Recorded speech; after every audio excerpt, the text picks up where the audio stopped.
Good evening, everyone. How you doing tonight? Oh, I heard great somewhere. All right. Anybody else want to try? How's everybody doing tonight? Never mind. It got worse. Eric, when you pray tonight, pray for us. So let's call the meeting to order. It's Wednesday, April 8th at 6:30 p.m. And tonight the invocation will be given by Eric King. Not only is he a pastor, but he also works for our great city. He's a formerly founder and lead pastor of Spirit Life Temple in Clarkston, Michigan, from 2000 to 2010.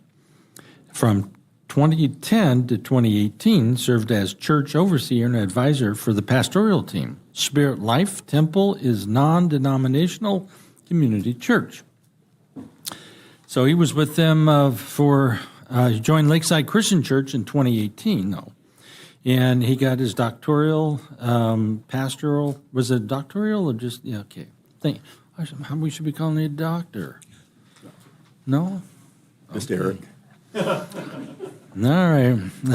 Anyhow, he got that doctorate in pastoral, easy for you to say probably, ministry from Destiny Christian College, Winter Haven, Florida.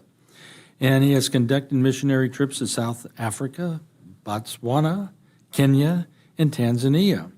He's helped local pastors secure property, dig freshwater wells, plant vegetable crops, and build permanent housing for 400-plus orphans. Help provide tent church facilities for 37 local pastors whose congregations were meeting in the open because they had no facilities. I don't know why.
The ability, as the Apostle Paul prayed in 1 Corinthians, to conduct business decently and in order. So we ask for this touch of wisdom on our beloved council tonight, Lord. Lord, we ask for a prayer of protection over our first responders, our deputies, and our firefighters. And we thank you for the opportunity to just come before you tonight with freedom, with liberty, and pray and seek your wisdom and counsel and conduct business for the betterment of our beloved city and for the good and protection of our residents and guests. We pray all these things in Jesus' name. Amen. Amen. Thank you, brother. Will everyone please place the flag and repeat after me? I pledge allegiance to the flag of the United States of America and to the republic for which it stands, one nation, under God, indivisible, with liberty and justice for all. Thanks, gentlemen.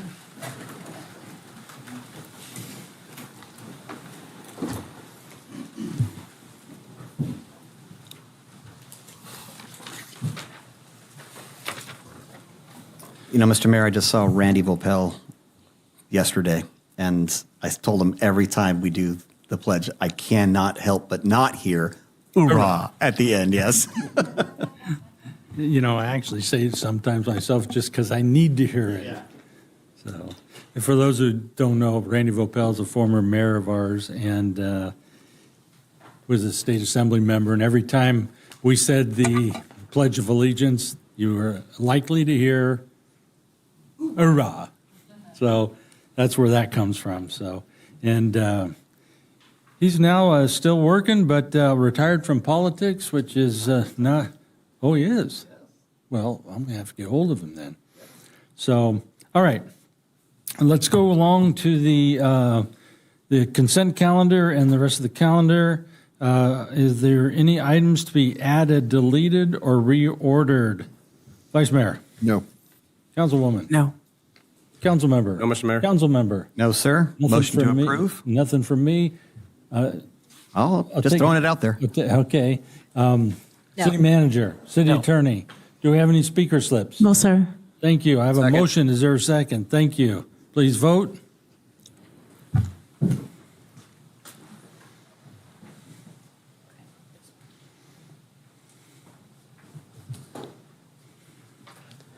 Motion carries unanimously. Thank you very much. That takes us to non-agenda public comment. Do we have any speakers? We have 2 speakers. Please call them. Our first speaker is Carl Constantino. Welcome, Carl.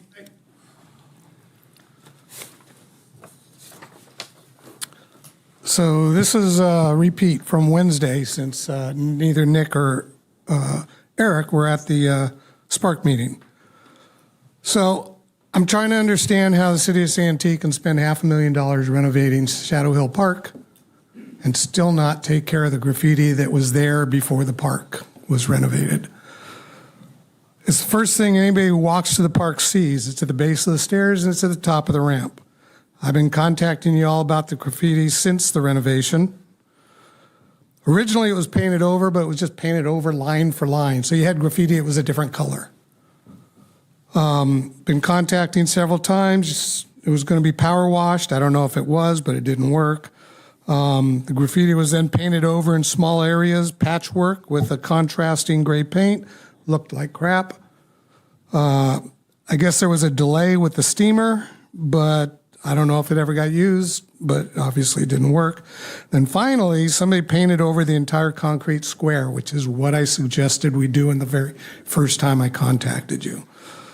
It's since been tagged again, and these tags appear to me to be gang tags. I don't think we have gangs in Santee.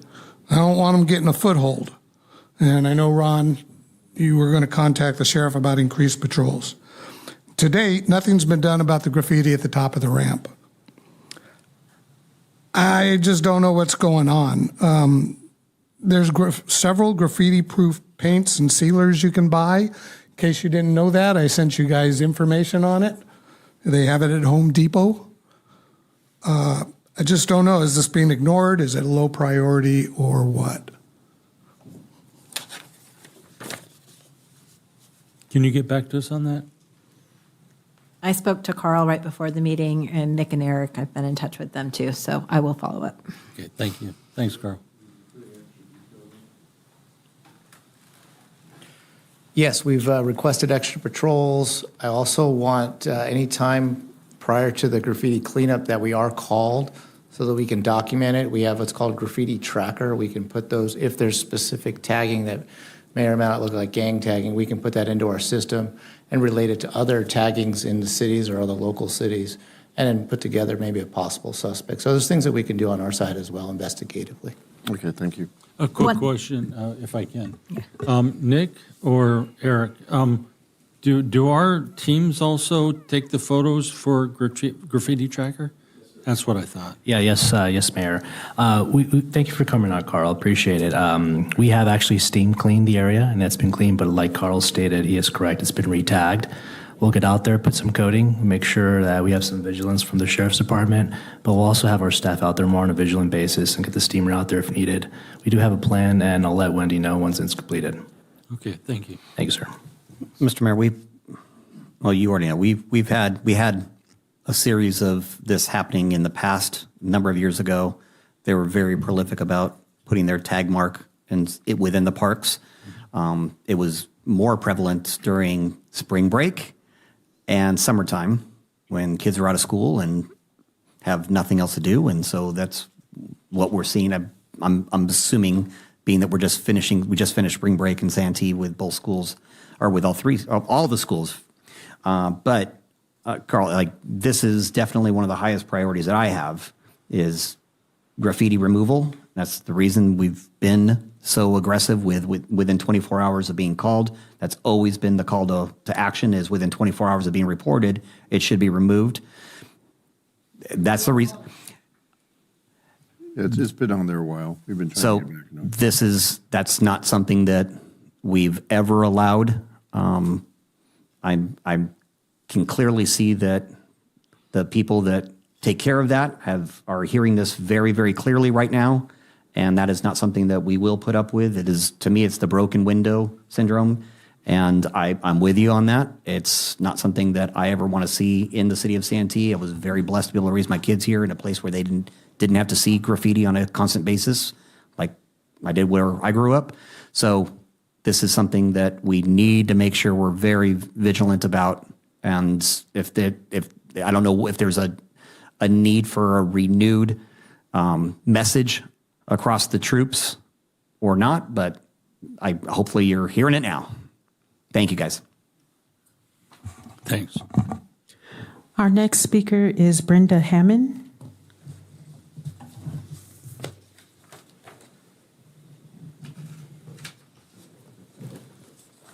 Hi. It's been a while. First of all, I want to say, have you ever been stuck between two things, two people, two political parties, two religions, two cities? Okay, so I bought my car in Santee and it's serviced in El Cajon, so I don't have to be in the middle of that pee contest. Okay, so also I want to say I'm a product of UCSD's Dr. Oxney, Dean of Medicine at the time. I have not had an epileptic seizure since 1991. He started the epilepsy unit in 1992. In 2010, Epstein contributed some money to that hospital. I'm not a product of Epstein. Thank you very much. Stop putting me in that category. And shame on you for thinking that I have a mental illness. I don't. Shame on you for treating people that have a mental illness like you do, laughing at them, disrespecting them, slaving them. And shame on you for thinking they're dumb, because they're not. They know what's going on. So could you just be nicer? And then don't forget that red and blue makes purple. And so we got Santee and El Cajon right here. What am I going to put in the middle of this to get them to stop having a pissing contest? Sorry. Thank you. There are no additional speakers, Mayor. Thank you.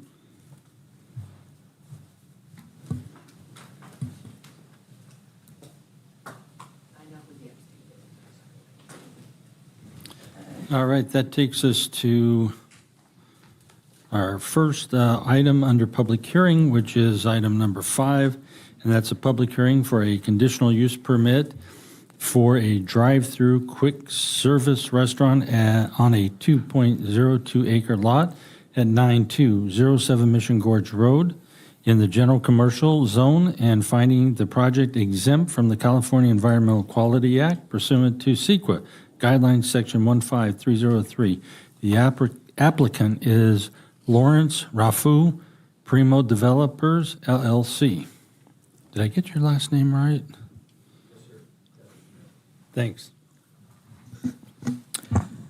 Good evening, Mayor, Vice Mayor, and council members. I'm Tyler Vorson, Assistant Planner with the Planning and Building Department. The item for you here is the Santee Trailside Drive-Thru Restaurant. The project site here outlined in yellow is a developed 2-acre lot located south of Mission Gorge Road. The current use is a used car dealership in the front and a single-family residence in the back. The project will only be utilizing the project boundary in orange, where the dealership currently operates. The remaining portion of the lot with the home will not be affected and is not a part of this project. The site is zoned general commercial along with the surrounding properties identified here in red. Further south is State Route 52, and further east is Forester Creek. This view is looking south from Mission Gorge Road, where toward the project site. You can see that the site slopes up with the major difference between the commercial use at the front and the residential use in the back. The project consists of replacing the existing 1,000 square foot car dealership with a new 1,898 square foot drive-through restaurant. The building would be located on the southern portion of the project area with access provided by 2 driveways to Mission Gorge Road. Visitors may enter either driveway where they can park and enter the building or navigate to the drive-through entrance. The queue is designed to accommodate up to 15 cars before spilling into the parking area or toward the driveway to Mission Gorge Road. Cars may exit the drive-through onto Mission Gorge Road or return to the parking area. The site provides 19 parking spaces, which meets the parking requirement. Also provided is an exterior dining area with 16 fixed seats. Landscaping will be provided along the site perimeter, and additional landscaping is provided at the frontage, which meets the Mission Gorge Road design standards. And at this time, a tenant has not yet been identified for this site. The building is 24 feet tall and features a mocha and fireworks stucco finish, and it also has veneer accents. Staff has determined the project exempt from California Environmental Quality Act, or CEQA, Section 15303, because the construction of the restaurant does not involve the use of significant amounts of hazardous substance, and it does not exceed 2,500 square feet in floor area on a site that's already developed. Since the release of the council agenda, there have been questions related to traffic queuing once a tenant is identified. So in order to address that concern and allow for flexibility, staff is recommending the following condition. If the site experiences traffic volumes greater than anticipated, an updated queuing analysis or traffic contingency plan shall be submitted to the satisfaction of the planning and building director and the director of engineering. Therefore, staff recommends City Council conduct and close the public hearing, find the project exempt from CEQA, and approve the project by adopting the resolution before you and including the additional condition. This concludes staff's presentation. The applicant is here. The applicant is present tonight to speak on behalf of the project and answer any questions from council, and staff is also available to answer any questions as well. Thank you. Let's go ahead and call the speaker. All right. Our first speaker is Carl Constantino.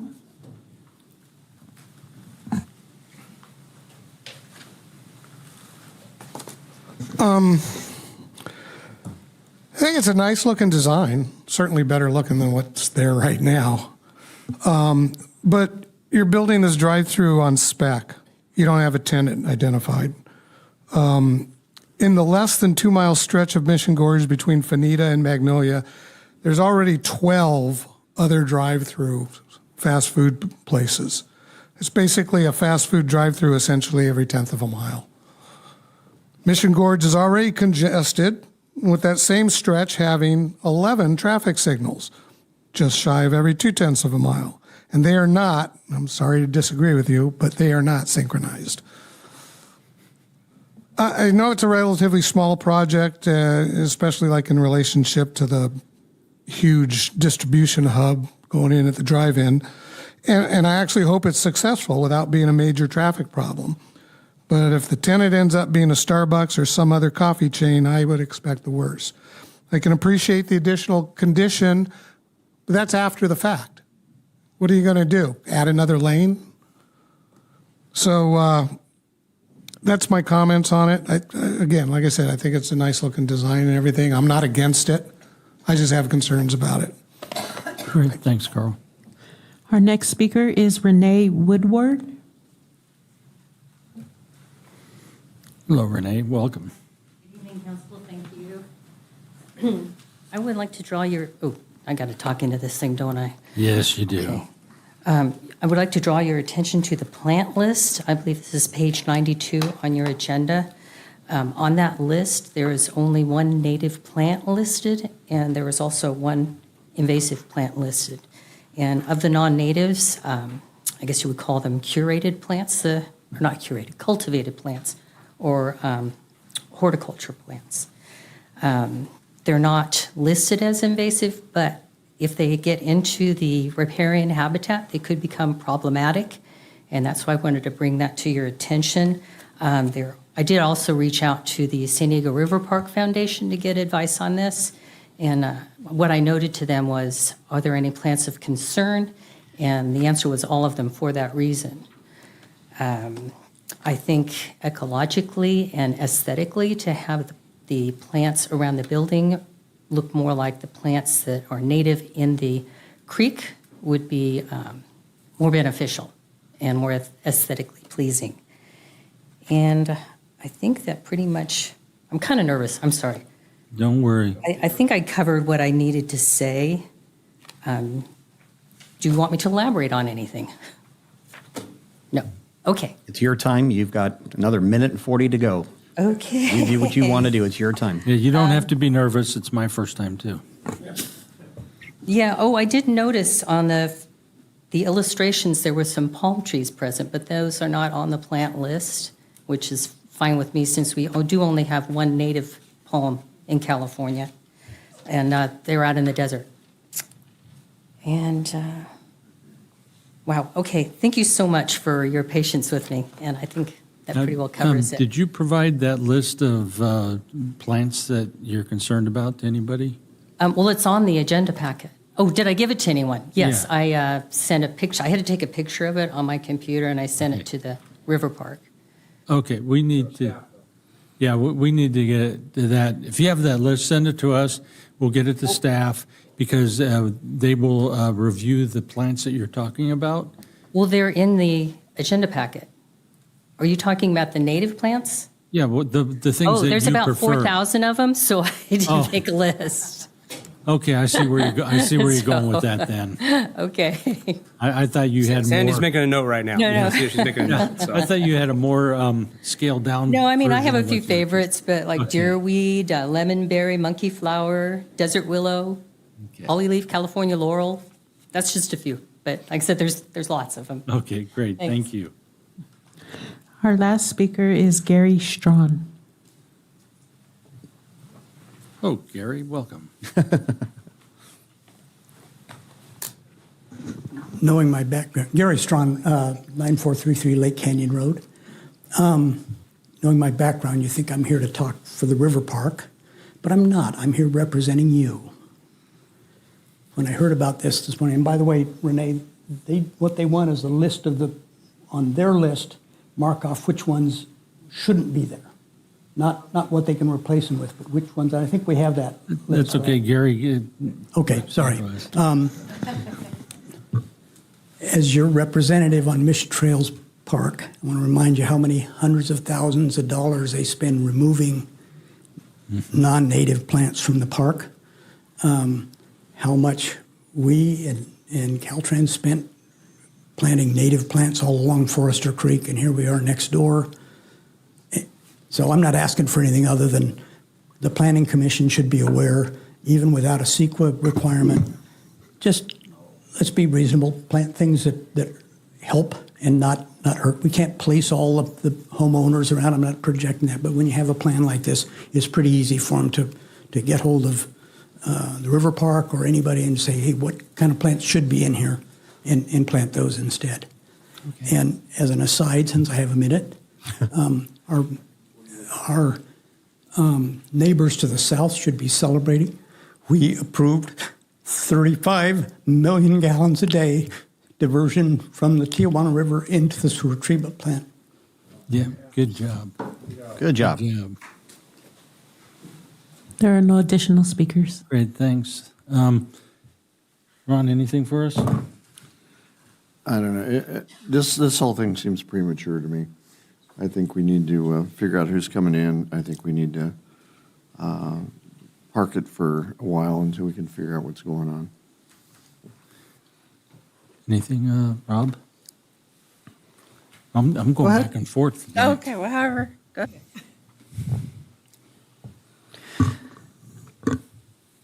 Yeah, the city of Santee's had a history of, and it's a good history of having very successful drive-throughs, more than abundantly successful drive-throughs, especially when they first open up, and it does cause queuing problems. And a couple of them have been onto Mission Gorge Road until other arrangements were able to be made. This being a property that it looks like it goes into residential, I do have concerns of how that queuing, I see that the report says if there's a problem, they have to provide a report on how they're going to take care of it. But what happens between the time it goes into place and the time to take care of it? And if there's no way to mitigate, do we shut them down? That's not fair either. So I do have concerns over that. If they plan on, a little taco shop or something like that, then, but if it's a national chain organization that isn't in San Diego yet, which I understand would be great for the developer because, they're going to get top dollar for that. It's not necessarily great for traffic patterns onto Mission Gorge, which is one of our, if not the busiest street in all of Santee. So that is definitely a concern. I'd like to see some sort of plan done ahead of time, a mitigation plan done ahead of time should traffic get out of control. We can't have it queuing onto Mission Gorge Road. That would just cause such havoc, especially at that section of Mission Gorge. It was bad enough when it happened at Sonic for a number of years, and we had people going down side streets and everything, but we had no idea that this would ever happen, but we were stuck with that. I mean, hour and a half queues for a Sonic. Nobody would ever have assumed that would happen until then. It happened with Cane's, and it happened with In-N-Out and Chick-fil-A. Chick-fil-A, yeah. So we've had some experience with that. As to the comments about how many fast food restaurants, you know what, that's a sign of the times. After COVID, nobody wants to build a restaurant any longer. They don't want to build a 7,000 square foot place and take the chance of it being shut down by another pandemic. So everybody's a little concerned with that. So everything's getting smaller, faster. What can we do? And that's just the sign of the times. So I understand why restaurants are going more towards the smaller drive-through and things of that nature, and building something for that. I do believe that you build it, somebody will come. The question is just who and what will that traffic pattern look like. So I do have concerns over that. As far as the shrubbery and the trees, we do require that there is something that looks good going down the street. We've kind of always done that. Native versus non-native. I understand the concerns of it taking hold in the river and becoming an issue. But I also understand that some of the things that are native also cause root issues that end up tearing up sidewalks, streets, pathways, and things of that nature. So it's a fine line, and that's something that also needs to be looked at, because if it's a native plant but it's known to have root issues, that becomes a problem in the future. And we obviously don't want to set either the proprietor up for issues, or the city of Santee and our public works division up for issues in the future with having to tear up sidewalks and fix and repair and all that kind of stuff. So yeah, someone needs to look at that as to what is native that isn't going to cause root issues, or what type of, what are they? I don't know, the cylinders that go down that maintain the roots, and what's the lifespan? The root barriers, thank you. And what's the life maintenance of those types of things that will keep that from happening in the future? Look at Mass Boulevard right now. We're ripping out all these trees that have been there forever, but it's because they're tearing up the median and tearing up the streets.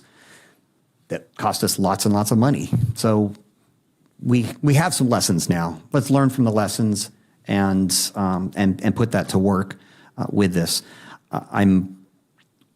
if the applicant has a pretty good idea of who's going to come in, and wants to share that, maybe you'll give us a little more warm and fuzzy feeling about this. If you really don't have any idea, I understand the concern of the vice mayor. I too share that only because we've firsthand seen that on multiple occasions with different proprietors that come into Santee. So this is not a no about your project necessarily. It's just we need to make sure that that whoever goes in there will be able to fit in there without it disturbing traffic patterns or the area around it.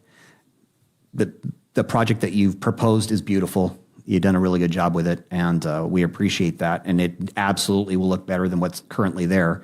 But I think we do need a little bit more information on who you intend to get there, rather than build it and see who comes in, and then we got an issue. And it really is on one of the busiest sections of Mission Gorge, right there, right by Carlton Hills and Mission Gorge. That's a really busy intersection. Okay, Laura? He answered that. He mentioned it was. Okay, Laura?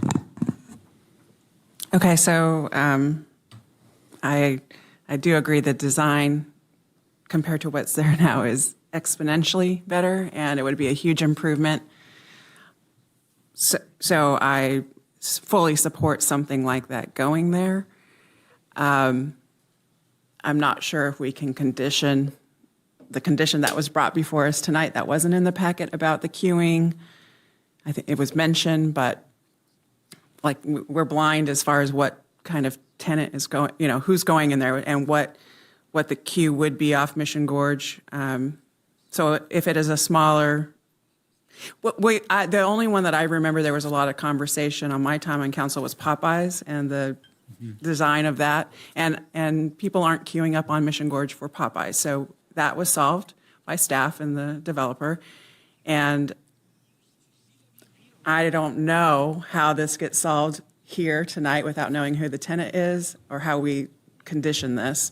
And then my other comment is about Forster Creek. And I agree. When I was looking at the photo, I saw those palm trees on the property, and I was wondering if those palm trees are on this property or there's a house behind it way up the hill. Is it the house's property with those palm trees, or is that our property? Or not ours, but yeah.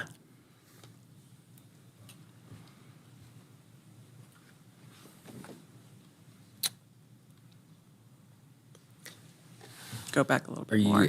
There's another view. Street view. Street view. There we go. See those palm trees? Right here? Yeah, it wraps all the way around. Oh, okay. It's on the south side of the, where we're proposing probably a line. And if you don't know, I would ask you to find that out because I'd prefer those palm trees not there. And they haven't been trimmed in a long time, it looks like, too, so they're probably a fire hazard. But I'm in favor of having low-root native plants in there, something that complements Forster Creek. And if it's non-native and it gets into the creek, then they tend to just explode like wildfire and take over the creek. So especially since it's so close to Forster Creek, we really need to pay attention to the planting plan on this one. And it would be great if those palm trees, if they are part of this project, that they could be removed. Dustin? All right, so we talk about the plants. I think we're kind of all in agreement on that, so we're good there. How is the single-family home accessed at this point?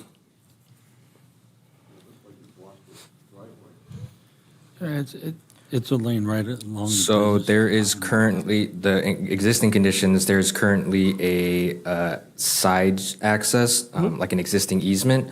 So the applicant proposed to stripe that off, and so any visitors are aware that that's not a part of the project.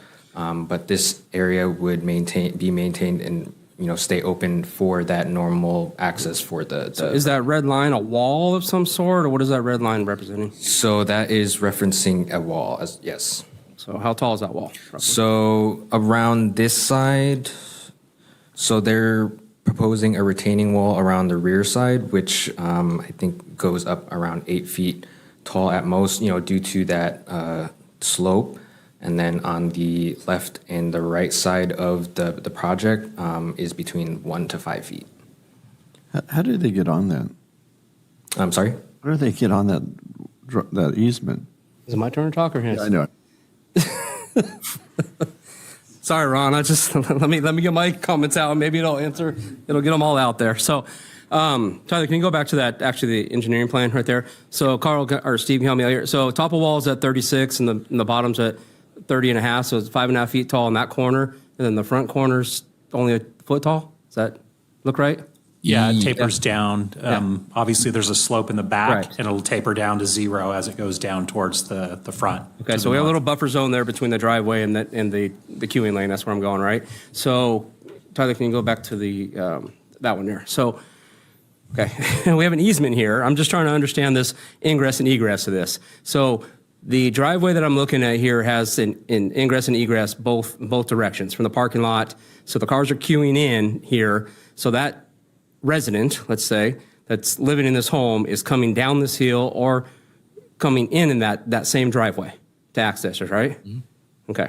So obviously there's going to be an issue.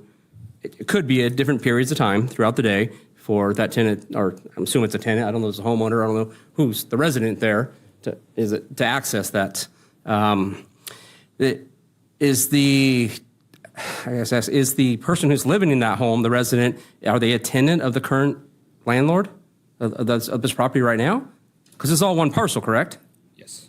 Yeah, I think the owner of the whole lot owns that property, and I believe it's a rental. Okay. That's one of the questions. So back to the modeling, Councilman McNellis talked about, and I think everybody kind of talked about this modeling and this queuing issue here, and we don't know who the tenant's going to be. So can you guys, Sandy, can you please kind of elaborate a little further on what our requirements? Normally, do we ask for a traffic study? Do we have a traffic study typically when we have a tenant? We ask for a queuing analysis. If we know the type of use, and how we do that is we ask them to give us examples of other locations of similar size type, and do a queuing analysis and have a traffic engineer actually certify and sign that so that we can demonstrate.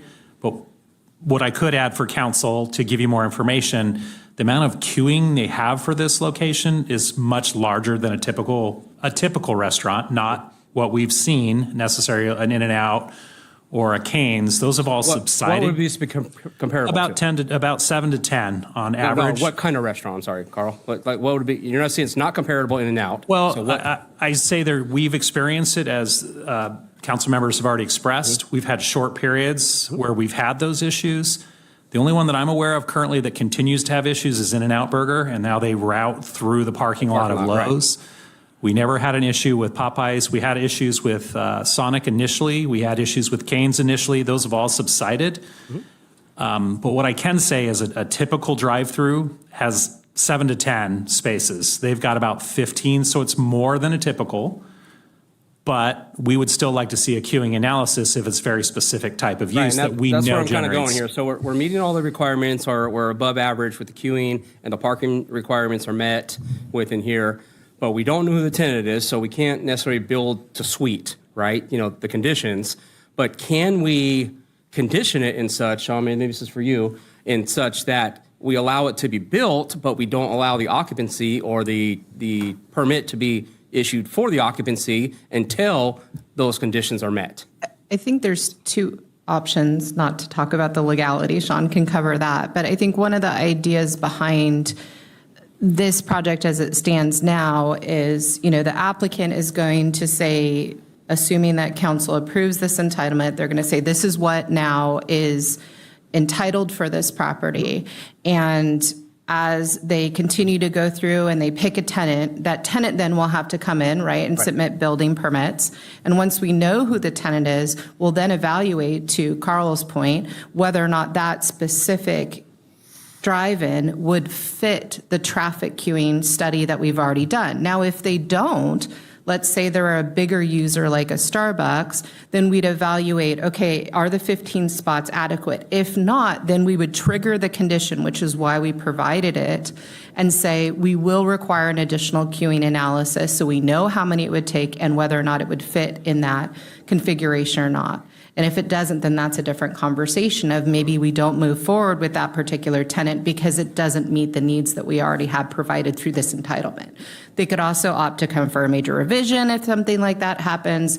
But by reviewing the project as it stands now, it gives the property owner the ability to say, this is what's allowed on the site, and then go and work with tenants to say, can you build to these requirements? Because this is what the city will allow. Okay, I completely understand. We're on the same page here, but maybe what I'm not, I thought the proposal was not only for what I'm looking at here, but the current landlord was going to build this as is. Is that not the case? Because you just said that the tenant's going to have to come with a building permit. Sorry, I mean like a tenant improvement. Like it's going to be, they're going to submit a building permit that's got, yeah, exactly. Yeah. Okay. So the tenant improvement is going to possibly be the tenant to do the improvement. We're going to have to have a building permit that's going to specifically address how that tenant is going to use this entitlement.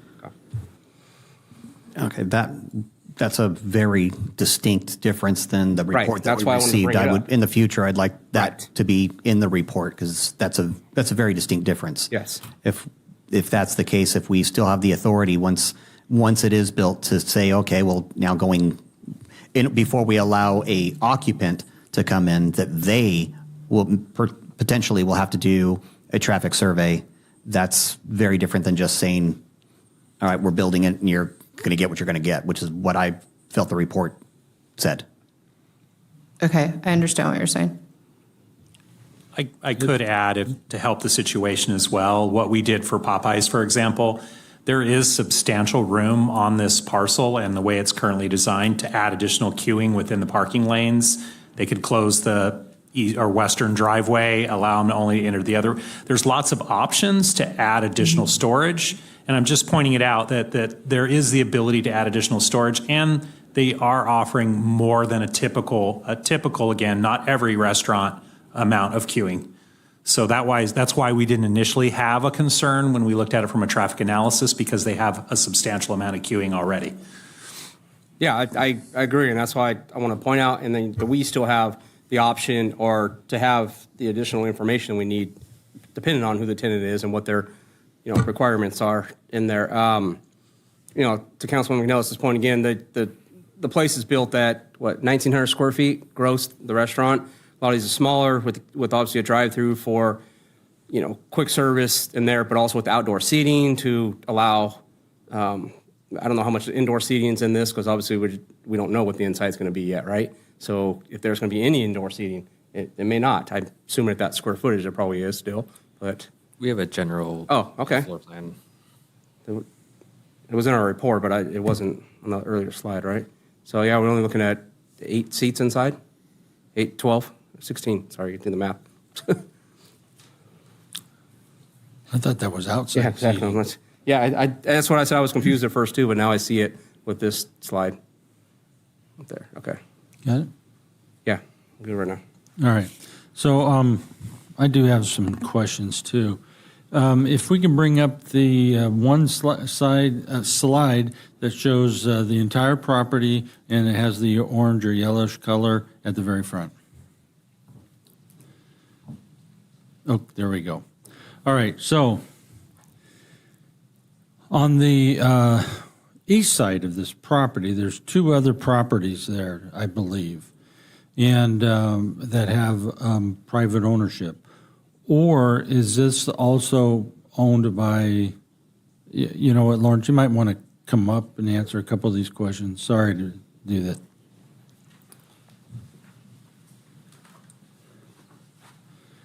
As I have, what I see is 9219 and 8864 Mission Gorge Road. And those look like they're 2 separate properties adjacent to the one that you own. And that's the ones that go directly towards Forester Creek. And there's, the other side. Okay, so there's property, private ownership, I think, there, and we're looking at, I think from the drawings that going east, there's a 10-foot easement that is proposed. And so what are the actual impacts to that property? Do you own all that property next to it also? Mr. Mayor, I believe the property to the east that you're referencing is owned by the city of Santee. Yeah, if you'll give us 1 second, I want to make sure we are identifying the parcel you're talking about. There's a backup slide. Are we talking about? Yes. Those are all owned Those by are the all city owned of by the Santee. city. Those are Okay. surplus from Forester Creek. Okay, well, I wasn't sure, that's why I'm kind of No, that's okay, asking. and that's why we actually included this as a slide just in case the question Okay. came up. So All right, then. So that answers that question. Now, how, you own that entire site, though, even the, where the dwelling is, correct? That's correct, Mr. Mayor. And so, I probably shouldn't have to ask this, but I'm sure you've been talking with the tenants there about what you propose and things of that nature. That is correct. And so, so part of my concern is, Councilmember Trotter kind of got at it a little bit. What do you plan on doing for that long driveway that goes up so that it, 'cause it's only, I think, about a 10-foot driveway right now, might be a little bit more. 20-foot, okay, well, I know it shows 20 here. Yeah, but it's not the driveway. It's just Well- property lines at 20. Well, I know, but that driveway goes up the hill. I've been up to that property before talking to the folks. Right. And so is that going to be, are you going to do any enhancements to any of that going up there, or? Yeah, so if you see on the far left here, Yeah, there's a separate driveway that goes up to the resident. right. So you would be using that 30-foot entrance there, and you would be going up that 20-foot driveway there to the Okay, so it is 20 resident. feet? Right. I believe that's what's there now, and there hasn't been any issues, and that Right. for the use that's there now is a dealership Right. / mechanic shop. But that doesn't belong to you.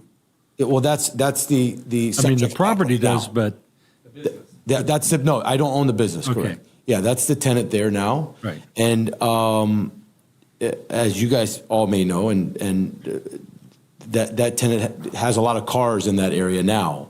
And it hasn't been any issue with the tenant going into the entrance and down to the entrance. right, I get that. So I have, I guess, maybe a question for the chief. Is there anything that you can see here that could cause an issue with ingress or egress with fire apparatus? With the comments that it's going to be kept striped and not allow vehicles to park and stage on it, I wouldn't see anything. You know, Okay. that's maintained, and it's maintained as a very clear no parking area so that vehicles don't park and block the access if they're running in to pick up food or something like that. As long as it's maintained that way, no, I wouldn't see an issue. Yeah, even though it's private property, I think we would still want to make sure that maybe there's some red curbing and things of that nature. Because if it's just striped, a lot of people don't understand what stripes mean. But they see a red stripe, maybe they think, oh, maybe I shouldn't park there. Agreed. Not everybody's going to comply, but because I would like to see that. Then also, I guess that, Forester Creek does flood there. So are we plenty out of the flood zone? there's also a backup slide on the floodway. Sorry. It's okay. We anticipated you might have this question, so I'm sorry, this is have a not my slide. equipment, so I'd like to press buttons That's here, but I okay. just want to make sure I press the right buttons. I don't even know if I'm going to have any more questions for you there, Lawrence, but You're prompting more for me, don't worry. But I we want to be able to have you available for us. Of course. So, it's kind of interesting looking at this. Is that box right there the drive-through, the proposed drive-through? Yes, on the bottom, correct. Okay, the one that says FFE 330 dash. Yes. Okay, and Because we've had some pretty good floods in that area here the last couple of years or so. But it doesn't look like we're going to have any issues here. Did we have to raise the property or the? No, the property, we evaluated the property and the building is out of the flood zone, out of the floodway and the floodplain, so it's not required to make any amendments to it. Okay. How about the access out? Well, There's two driveways. The other driveway Yeah. is not within the flood inundation zone. Yeah, I think the driveway, especially because I wanted to make sure that there's not any kind of impact to that one driveway we talked about at the beginning, so that people can get in and out up there. Because I hate to be the guy that's living there, and it's a really busy afternoon, and people are lined up to get their hamburgers, and I have to wait to get out of my property so somebody can get a hamburger, because we know a lot of people aren't very courteous and they're not going to give you the room to get out sometimes. Right. So that's one of my concerns, is that lack of courtesy, I think, for ingress and egress. Sure, Mr. Mayor, and as Carl mentioned, this is, I believe, a little different than most drive-throughs in different municipalities and as well as Santee. The reason why is what they call a Y-lane drive-through, or a double drive-through, if you will, and I'm just pressing buttons. I'm hoping I can get there. It's on towards the left of the screen. Right. The stack doesn't. You would imagine if it was just one lane, Right. then you would be stacking all the way down to Mission Gorge. This is actually why they call it a Y-lane, is because you're stacking side by side and then compressing into one. So that's why this makes it a little different than, possibly Sonic Burger, Popeyes, and to answer Mr. Trotter, a couple concerns he had in regards to, the use, if you will. I believe in today's world, In-N-Out, Chick-fil-A, Raising Cane's, and kudos to all you, because you guys all have that in Santee. I wish I had that in my city, but yeah, I actually, my kids actually, we do a lot of at the sports complex, NFL flag, all that. So it's kind of like my second home. I live in La Mesa, so not very far from you guys. But to my point is, usually those tenants like larger footprints, 2,500, 3,000 square feet. We don't anticipate any of those, how would I say this, bigger corporate burger restaurants and stuff of that nature. Although we've had some interest, we've had some interested corporate companies that were not as large as those corporate companies for burgers or whatnot. But again, as Carl mentioned, the stack is a little different here, right, regarding the double stacking. How about you're definitely going to have speakers there, right, for the drive-through? Yes, I mean I don't plan on running the business. No, I get that. Right, but yeah, I mean I would assume that there would be some speakers there. Correct. Okay, and is there any concern about? Oh well, first of all, do we know what time of the what time of the day they're open and close? Because we've run into that problem before. People at 10 o'clock. Well, we've had people propose a 24-hour drive-through, right, and they're 15 feet away from somebody's bedroom window. Right, and then that's what I was getting to too, Mr. Mayor, and that's a very good question. The house that's up on the hill is quite a long ways than what's being proposed here as far as the drive-through. But that does travel uphill. Right, but to answer your question too, as far as hours of operation, I think we submitted that with our application, and I think it was like somewhere between 6 and 10 p.m., something of that nature. But 6 a.m. and 10 p.m.? Yes, sir. Yeah, something of that nature. Again, this is specific into what the use would be, right? I can tell you that we've had some, and I think all of you, this is a big unknown, but we've had some interest, but nothing set in stone with, coffee companies, just to be super transparent, coffee companies. We've had a local burger company that's just local in San Diego. that was interested, that still is interested. There is the coffee company would be something that is the company, I can't disclose, but the company would be a company that's out of state, but not as large as Starbucks, obviously. There was No chicken. No chicken. no, there's no chicken. Don't ask. Just no chicken. Yeah, and there is some familiar faces here. Obviously, I mean, Pam and I talk probably once every quarter, but she says the same thing: no chicken. But yeah, there has been, just to be transparent, there has been some interest for coffee. There's been some interest for, again, some fast food eateries, and also too, just to answer, to kind of pitch into Councilmember Trotter's question regarding seating. The outdoor seating kind of eliminates a little bit more for the traffic, because a lot of people like to park and going to enjoy the day of eating outdoors. So that's something that kind of helps alleviate traffic, and as well as the double drive-through. So that kind of helps too. And some drive-throughs don't have that outside seating where they can just, I know In-N-Out's kind of like a different beast in its own category. But yeah, we don't anticipate any kind of bigger national chain like In-N-Out or Raising Cane's or any of that nature. Yeah, Dutch Brothers comes to mind. Mr. Mayor? Yeah, Dutch Brothers, they'll come to mind. And they actually, I can tell you, just to be fully transparent, they actually wanted to be more on the east side of Mission Gorge.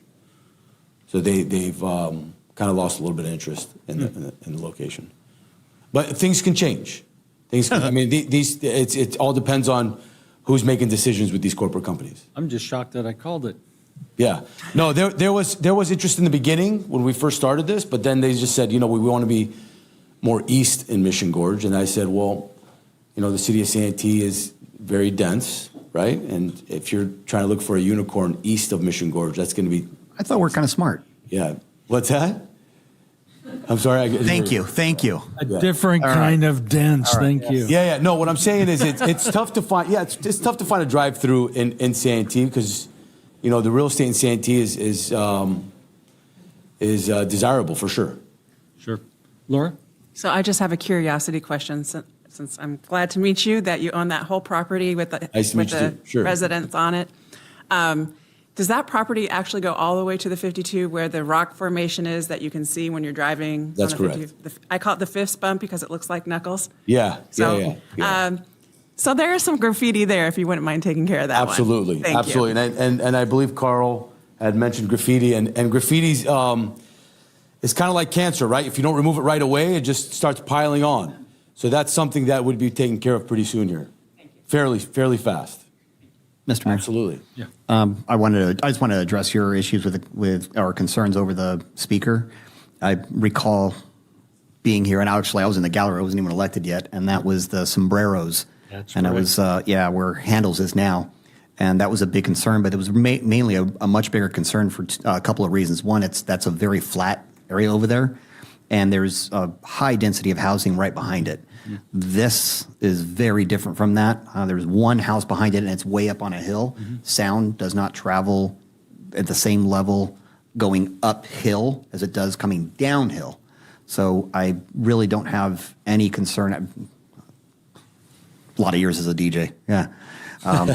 If I could add to that too, and sorry to cut you off, a lot of that noise comes from the highway anyways, so it's kind of tough to hear the speaker. Yeah, a lot more so. But there's also there's not a high density of houses behind there like there was at the other project site that we were concerned about. So I don't share that concern with this one in particular, but it is something that I'm glad you brought up because it is something we should be thinking about at every single site that we do something on this on. Yeah, because I think about when we approved the homes across from the Sportsplex, and everybody knew that they were going to play up until 10 o'clock, and even signed they signed a different colored document. That's right. Yes. And they still complained. I know.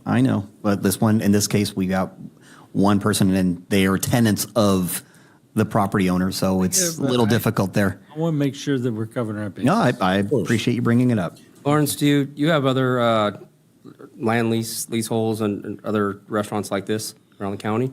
Not around San Diego County, but we do have real estate in San Diego County, but nothing of this nature. But we've done some development up in San Bernardino County. Okay. Do you intend to build this prior to having a tenant? That's a little unknown. The way they do, the way corporate companies work is, it's either, you supply some TI or an allowance, something of that nature. Lease. Right. Yeah, with the lease agreement, or they tell you, build the eggshell, build it and we'll come, like Rob had mentioned. But yeah, to be frank with you, I don't want to build it. Okay. Yeah, I don't want to build it. Yeah. Yeah, and that's fine. Either way, I kind of want to know But if I have which to, yeah, direction we're kind of leaning towards, because, I said I want you to build it, but I don't want to see it sit vacant, and you don't want to see it sit vacant. No, I don't want to see it vacant. And I'm sure none of you want to see it vacant as Right. well. Obviously, what's there now. Better than what's there now. Yeah, and that's what I was going to. That's not a financial. Right, right. And I was going to touch bases on that. Yeah, I mean, what's there now? I hate to say this because it's my property, right? But I don't think it's the right use and the right spot for it. No. So what would the timeline look like to this for you? If you got an approval to move forward, today, what would that look like for you? You're talking about 6 months down the road, build. Depends on the tenant. There's other variables. I'm yeah, sure, I mean, we do have ICSC coming up, and we do plan on promoting this property. Vegas. Yeah, so we do plan on promoting this property pretty heavy here. Again, because this is pretty much the only drive-through I think that's possibly going to be left in Santee, I think. So, I'll put you on the spot. I'm just want to ask some questions. No, you're not putting me on the spot at all. I'm just trying to think so I can give you, kind of like a better answer. But yeah, I mean, we plan on promoting it pretty quick. So 6 to 9 months. I could see something like that. It's super tough to try to determine who's coming. That could be I understand. super tough. That is unknown, right? Right. So actually, I got a couple questions over here still. So, Carl, can we go back to the flood zone issue here? Because Councilman McNellis brought up handles. So, that I remember when we built handles, we had to raise the pad 3 feet, and we had to put these walls around handles to go to the flood zone. How is this any different? Is it only because we're the 100-year flood zone overlays, or how's Yeah, that it's really strictly different? at the overlays. At the time you guys did the handles, the overlays actually were higher. Yeah, And there's like a low significantly. spot in that intersection, and that handles was within the flood zone. In the floodplain. Significantly higher, right? I mean, I remember that, but I mean, I'm glad that we have 100-year flood zones, but I mean, we just had just a couple years ago, and we're actually thinking in the last rains, we had a cresting of Forester Creek, right, to Mission Gorge. But I remember a couple years back. Yeah, I think it's more of a function of the maintenance of the downstream. Yeah. Rather than the capacity of the channel, but that's not for, that's not something to discuss here. In regard to it, we evaluated it, and that's all I can say, and found that it met the requirement. Just curious, because it is pretty close to a flood channel itself. That's why I was kind of curious. Last thing, Harley, going back to the fire truck apparatus. Right now, if a call for service came in to service that single-family home, they drive all the way up that driveway, an engine or something, and do they back all the way down? There's room at the top. There's room to turn around up there and There's room stuff? to turn. We've actually, Okay. on a couple of small little wildfires, we've had as many as, I believe, 3 or 4 engines up there to protect that structure. Yeah, I see it on this side over here, like in the driveway, so there is enough turnaround ability and stuff. We're familiar with and have been up there several times. Okay, that's good to know. So I just want to make sure that we, obviously, it's one single family home, but they all matter. Yeah. I'm going to make a motion to approve staff. I'll second that. And I'll second it based on the information that was provided. I was in discussion, so. Yep. Yeah, thank you. There was a motion and a second? Okay. Prepare to vote. And please vote. Thanks, Lawrence. Of course, thank you. By the way, I have to say that I think you are probably the only person that's ever come before us and talked about, we're going to market this at ICSC. Yeah, and so the fact that you're saying that tells me that you understand how to do this marketing, how to do this business.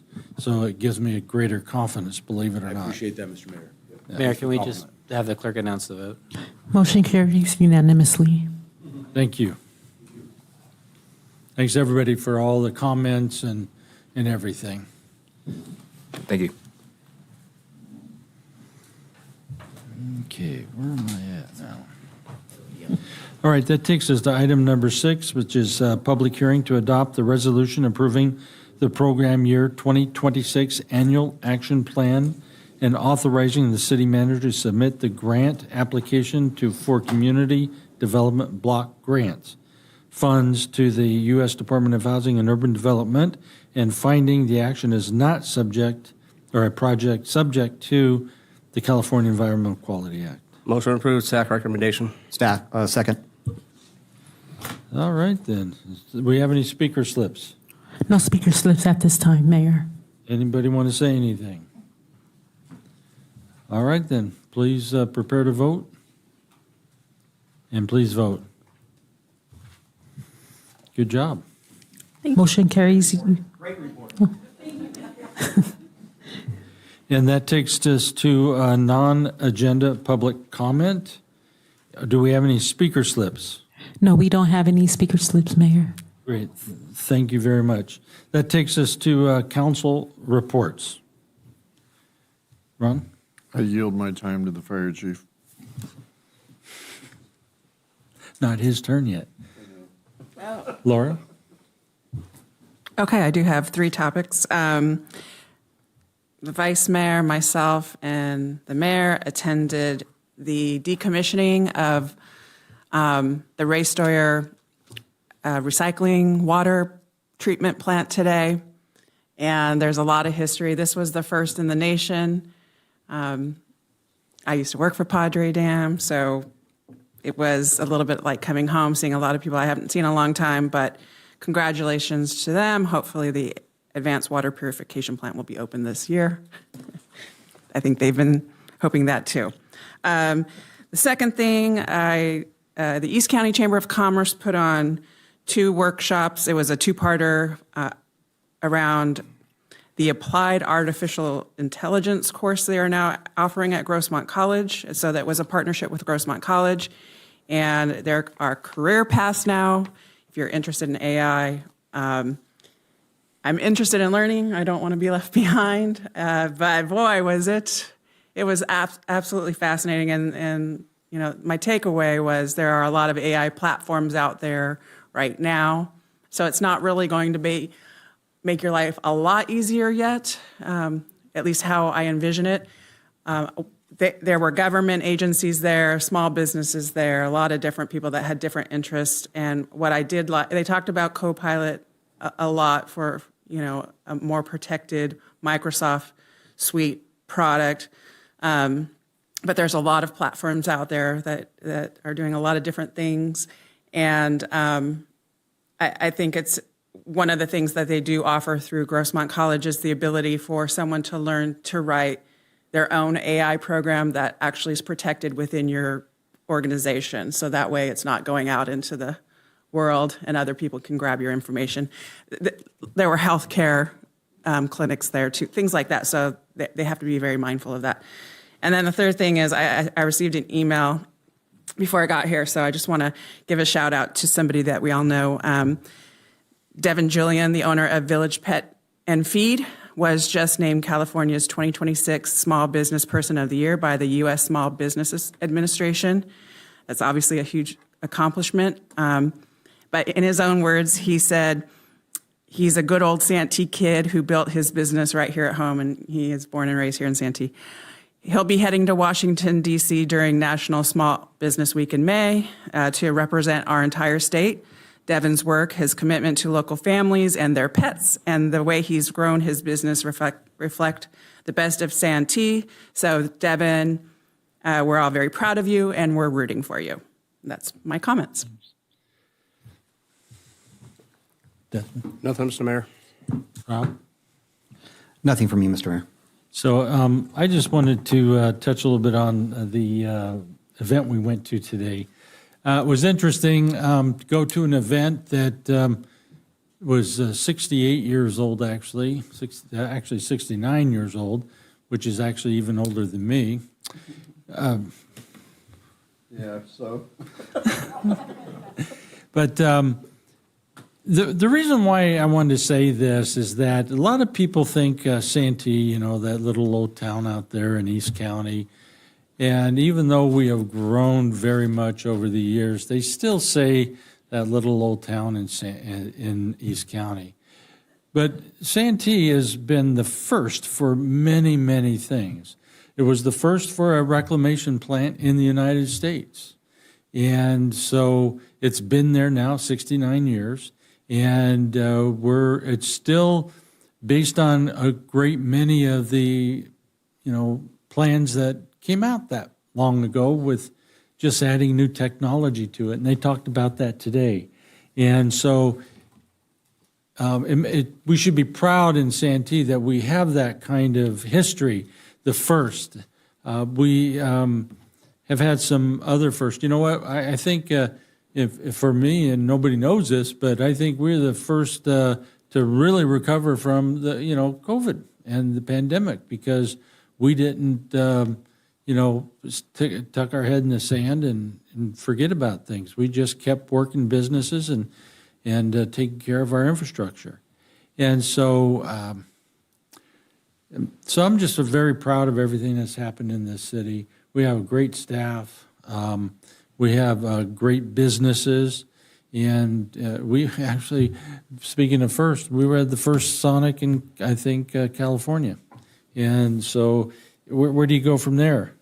And I think you just keep on going. I got another first for you. What's that? We were the first to have all 6 of the military branches on a Veterans Memorial. That's true. In this country. That's true. And that's because we care that much. So the bottom line is, though, that we just keep on keeping on, and we look to the future. We said this before. It used to be a tagline, actually, is that Santee I see Santee as a bright future, and I hope you all do too, because that's a great tagline in my opinion. And so that's really, I really don't have a report. I just want to talk about our city a little bit. I still feel like a cheerleader sometimes. So can you top any of that, city manager? Of course you can. I might try.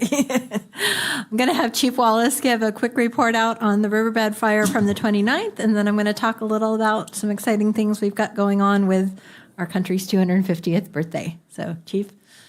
All right, thank you, City Manager, Mayor, Vice Mayor, and members of the council. So give a quick recap of the town center incident, which was the fire we had on March 29th, approximately 6:23 in the evening. This fire was dispatched to River Rock Court. It was approximately a 2-day incident, just under 48 hours. We had approximately 10 acres burned in the river bottom, just north of the Walmart and Michaels. Those businesses and some of the neighboring businesses in the commercial strip mall were evacuated shortly after the start of the incident. Those businesses remained closed through that evening and into the next morning.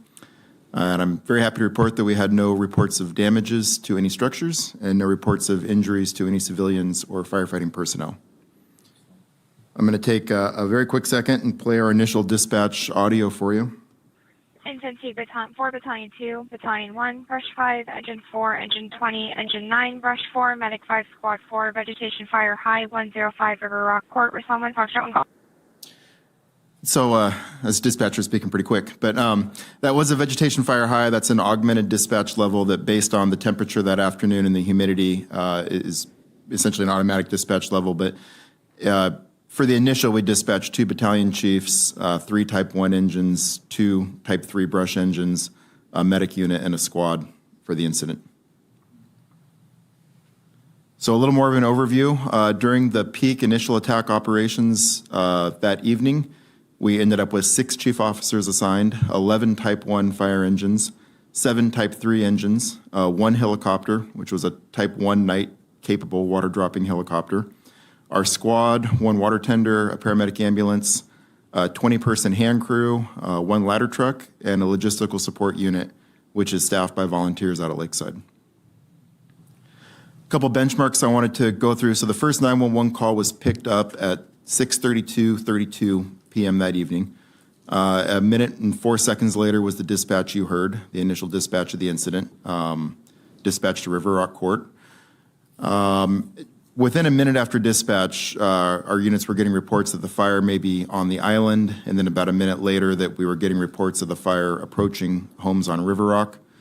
Battalion 2, our first arriving unit, arrived on scene about 7 minutes after the dispatch. He assumed IC and immediately requested a water dropping helicopter based on the conditions as he was driving up. He also directed most of the first responding units to Walmart. He recognized that the initial greatest threat was going to be, as the direction the fire was moving, was going to be those commercial structures. Brush 5, coming from the west end of town, responded directly into River Rock to start assessing the structure threat there. We set up an incident command post in the Walmart parking lot. He made that initial request immediately for a water dropping helicopter. The 2 county helicopters at Gillespie Field were down for the evening. Those are not night capable for water dropping. So San Diego City was able to fulfill that request for us. San Diego City Copter 3 responded from Montgomery Field. They do have night dropping capabilities and also a 1,000 gallon capacity. So that's what's called a Type 1 helicopter, has a pretty large water dropping volume. It's 7:02, so just 23 minutes after requested, Copter 3 was overhead making drops on the fire, and they made 20 total drops over about an hour and a half. They were using Santee Lakes, I believe, exclusively for their water source. And at 8:36, so just over 2 hours after the incident, we had forward rate of spread stopped. And essentially at that point, the threat to the businesses and residences had largely been mitigated. The next day, so we kept 2 brush engines on scene overnight, Brush 4 and Brush 5. They maintained perimeter control. They extinguished hot spots they could. They basically made sure the fire remained in the perimeter we had established. The next day, we had a Type 3 strike team, which is 5 Type 3 engines and 2 chief officers from both Santee and our Central Zone partners. They came out to assist with overhaul, final extinguishment, continuing perimeter control.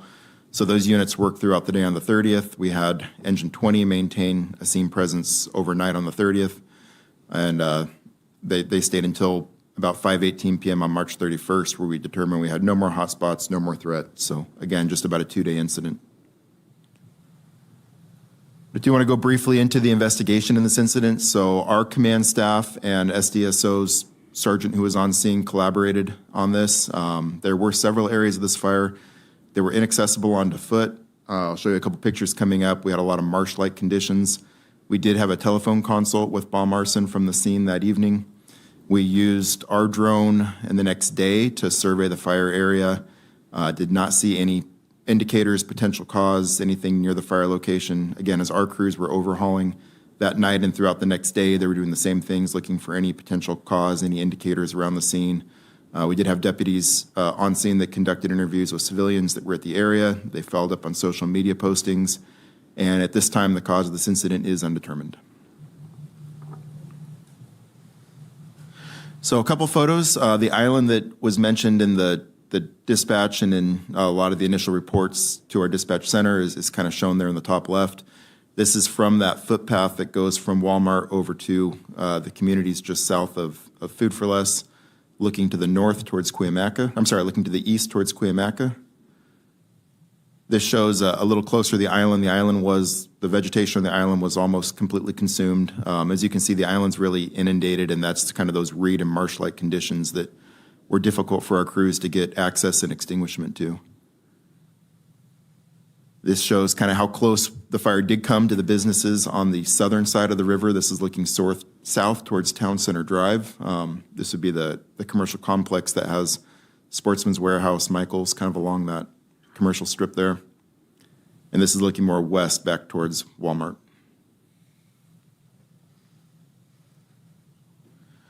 I do want to point out during the incident, so within a couple minutes of the incident being dispatched and confirmation that we had a working fire, San Miguel Engine 21 was moved to Station 4 to provide primary coverage for the east side of Santee. Heartland Engine 7, which is out of Fletcher Hills, responded into southwestern Santee. And between about 6:45 and then 11 o'clock at night, when we had released several of our units from the incident, Engine 21 and Engine 7 responded to 5 emergency incidents within the city. And I do want to take a moment, too, to thank our assisting agencies. I think part of the success, a large part of the success of this incident is really the partnerships and the strong auto aid and mutual aid that our public safety agencies in San Diego County share. So San Diego County sheriffs were on scene with us from the outset. They evacuated those businesses that we knew were going to be threatened. They worked to get people moved out of the parking lot, create flow paths for people to drive out and for fire apparatus to respond in. Helped us with kind of setting up our command post. CAL FIRE San Diego provided that 20-person hand crew that worked well into the evening for perimeter line containment. The City of San Diego with Copter 3, their Type 1 helicopter, and also an engine. Heartland Fire and Rescue, who serves the cities of El Cajon, La Mesa, and Lemon Grove. They provided engines and chief officers for the incident. They also provided some emergency response from Fletcher Hills. Fire protection districts of Alpine, Lakeside, and San Miguel, and the tribal fire departments from Barona, Sequan, and the Viejas Nations all provided engines and chief officers and support for us. And then I do also want to conclude by really commending our personnel with the City of Santee Fire Department for their efforts that evening, the job they do day in, day out protecting our community. And we do plan to come back with a future item to talk a little bit more about some of the mitigation efforts and defensible space efforts that our city's undertaking, and we'll bring that forward to you at a future meeting. All right. Ron, do you have any questions? Yeah, I just wanted to say, thank the fire department because they did such a great job on that. Slide 7, if somebody could go back to that. I gotcha. We talked about graffiti. We have graffiti. We need to get rid of it. So I'm not sure who needs to deal with the Michaels, I think it is, or whatever business that is. But I did not catch that when I put that picture in there. Yeah. So anyway, if somebody could handle that and make sure that's cleaned up, that would be great. But great job. And to get the Ford stop on a 10-acre fire within 2 hours was fantastic. So congratulations. Laura? Also, my heartfelt congratulations and thank you. I really appreciated this report because it's important, I think, for the community to understand all the logistics that go to it. And also, calling in the helicopter right away was a huge, based on the location of the fire, that really helped knock it down quickly. I was watching it all from my backyard. And honestly, I thought there were 2 helicopters. So it's super impressive that it was just one. That guy was hauling. So thank him. We really thought it was 2. 20 drops in 90 minutes, so that is approximately a Unbelievable. drop every 4 minutes or so. That with the was turnaround time amazing. of going to Lake 1 and back. Yeah. Oh, thank you, Santee Lakes, for the water. But congratulations on knocking this down. Well, I don't know if congratulations is the right word, but thank you. Thank you very much. It could have been devastating, and it wasn't. And I'm very appreciative, and I know that the businesses and the people of Santee are as well. So thank you. Anybody else? Rob? Yeah, I talked about this on socials, and Councilman Trotter and I did a podcast on it, and I got to tell you that the community as a whole, the response was phenomenal. Just the gratitude from everybody in the community for the fire department and the efforts that you guys brought forward, not just you, but all the surrounding departments and the mutual aid, the sheriff's department. It was very, very heartfelt from the community of how grateful everybody really was, even though it didn't necessarily affect some people like directly, but just to see the actions that were taken and in such a short period of time. Your report dictated that very well, but it was nothing short of amazing, the number of personnel that you got there in such a short period of time, and to be able to save not only no lives lost, which is of the utmost importance, but no property lost either. That was just wonderful. You guys did an amazing job, and I can assure you that the community saw it and is very much appreciative. Unequivocally, thanking every single agency that responded, because without them, we wouldn't have been able to knock this down in 2 hours. There's no question that you guys, every single person contributed to this to make this successful extinguished, I guess, ultimately. For the last 5 years, we've talked about the amount of fires that we've had in this riverbed, and they've gone down substantially in the last 2 years, probably.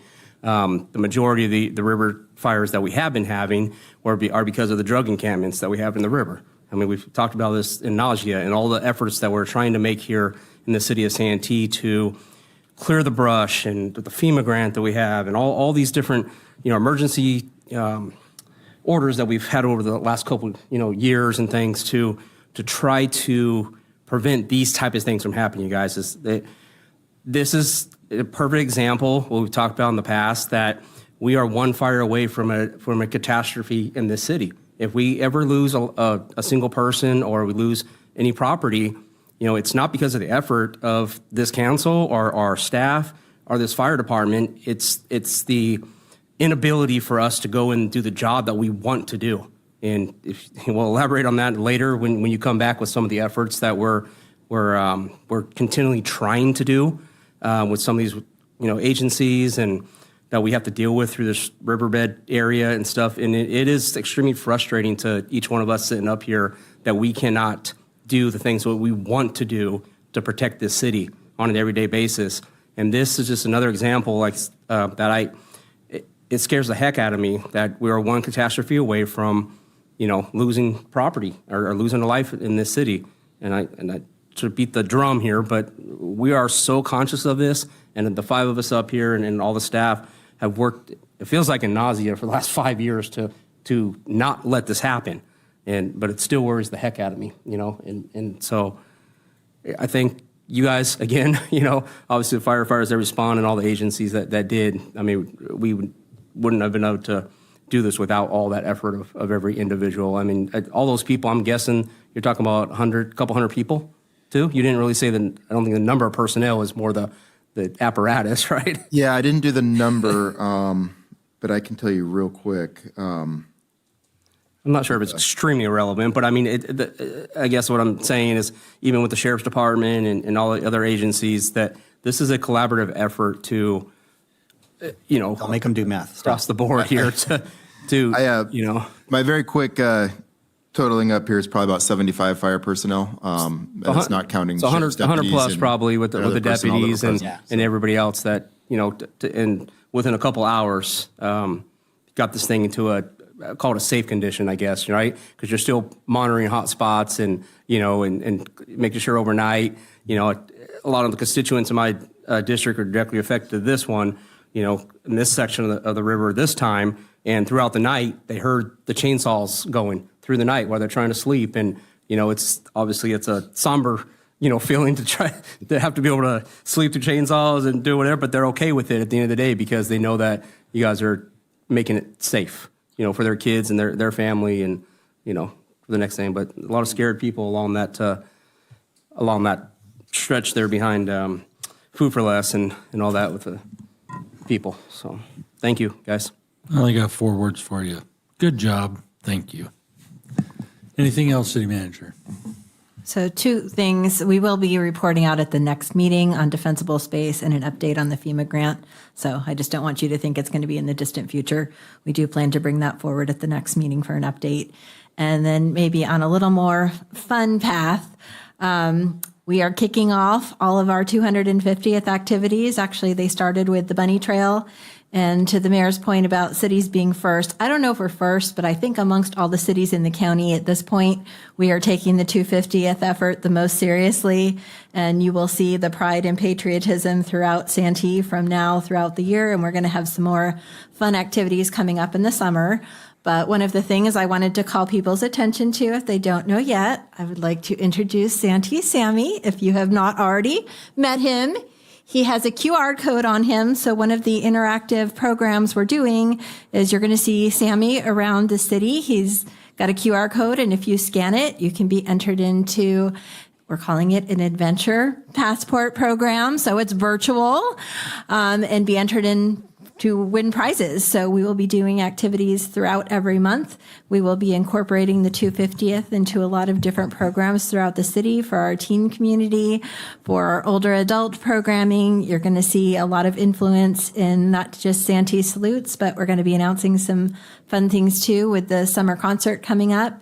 And one of the really cool activities we talked about with some of the council members earlier this week is we're going to be doing some thank you letters to our service members. We ordered some cute cards that have the 250th logo on them. So another way for us to thank those who are protecting our country. So you're going to see more and more 250th stuff around the city, but we're excited. Keep an eye out for Sammy. He's moving around at different city parks and facilities, different businesses throughout the city, as well as different events that are coming up over the next several months. So we're excited to kick that off. You know, I got to tell you that as we go into like the Christmas and holiday season, a dynamic duo will be Sammy and Elf on a Shelf. I couldn't help myself. I have an elf at my house. Her name is Jingles. I can pair up Jingles with Sammy. Okay, having said that, City Attorney. No report, Mayor. No report? You can't top any of that? Okay, probably better off. So we have no closed session tonight, and it's ho ho ho.